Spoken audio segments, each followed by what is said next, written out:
ஒரு மாங்காய் பச்சடி ஒன்று செய்யலாங்க. அதுக்கு தேவையான பொருள்னு பார்த்தீங்கன்னா மாங்காயை இந்த மாதிரி சீவி வச்சுக்கோங்க. இந்த மாதிரி அந்த பஜ்ஜி சீவிர கட்டையில் சீவி வச்சுக்கலாம், இல்லை கட் பண்ணியும் வச்சுக்கலாம். வெல்லம், கொஞ்சம் சர்க்கரைங்க. இது கூட கொஞ்சம் சில பேர் பச்சை மிளகா போடுவாங்கங்க. நான் பச்சை மிளகா போட மாட்டேன். மிளகாத்தூள் போடுவாங்க. நான் அது ரொம்ப காரமாக இருக்கும்னு இது மொத்தப்பொடி, கொஞ்சம் மஞ்சத்தூள், உப்புத்தூளுங்க. இந்த மாங்காயை இந்த மஞ்சத்தூள், உப்புத்தூள், இந்த மொத்தப்பொடி எல்லாம் சேர்ந்து ஒன்றா குக்கரில் வேக வச்சு எடுத்துக்கணுங்க.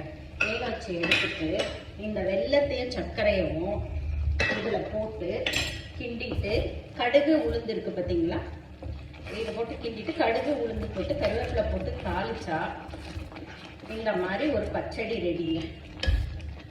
ரொம்ப நல்லா இருக்குங்க. நீங்கள் சாப்பிட்டு பாருங்க, செஞ்சு பாருங்க, சாப்பிட்டு பாருங்க. சூப்பராக இருக்குங்க.